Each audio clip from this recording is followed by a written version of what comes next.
one button. By the way, sorry about all this fuzzy weirdness that's happening. It's these video capture cards. I don't know. Sometimes they go crazy. But now, with the click of one button, we are live streaming well, we can live stream to pretty much anywhere. But let me just maybe, if I can, let me just see if I can share with you. Yeah, let me share with you our YouTube channel right now. You can see on the YouTube channel that we're live streaming Orba. In fact, whatever's happening on my screen here is being live streamed to, it could be to the public channel, it can be to a private channel, it can be to just to an email list. But the point is that you can live stream directly out of the KLIKBoks hub. So if you now have students working or studying from home, right? You've got for whatever reason they cannot attend, they can watch the live stream. And by the way, they can watch the live stream on their phone. They can watch it on a smart TV. They don't need to tie up their laptop to watch the live stream, right? So now you've given them all of this flexibility, and guess what happens after the live stream is over? After the live stream is over, courtesy of Google, that whole stream is saved, is archived, and it's available for playback at any time. So if I, as an educator, want to, provide this material for my students, I simply just record every class or every one where there's a lecture, let's say, and then allow my students to have access to that body of work where they can go back and they can review offline.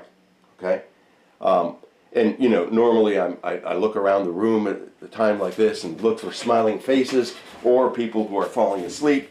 I can't see anybody right now, so I'm going on faith that everybody's excited as I am about this. Okay, pardon me. Let's go back to our classroom view and have a look at this.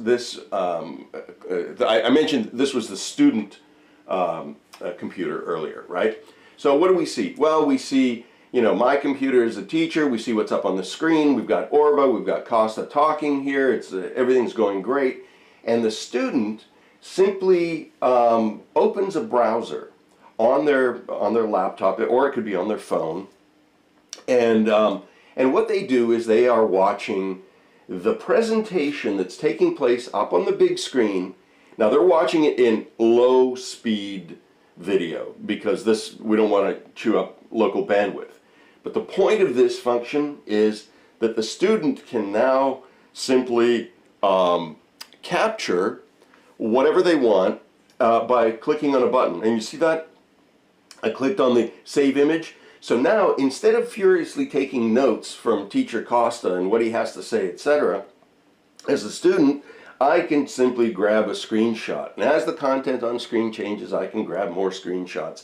And so I can focus on what teacher Costa is talking about and not trying to furiously take notes, because I know that I can go back and I have a capture of the image that I can now transcribe and I can refer to in my deeper understanding of the subject matter.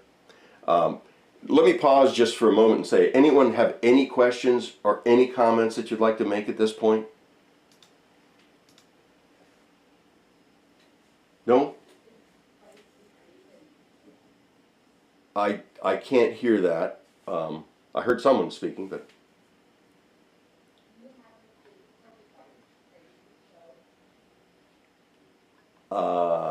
sorry. I'll translate because they're a little far away from the Okay, thank you. They want to see the hardware. Oh, they want to see the hardware. Yeah. Of course, they want to see the hardware. The hardware. Let me just see if. Oh, here. Let me do this. Bear with me. Bear with me for one moment. Let me switch.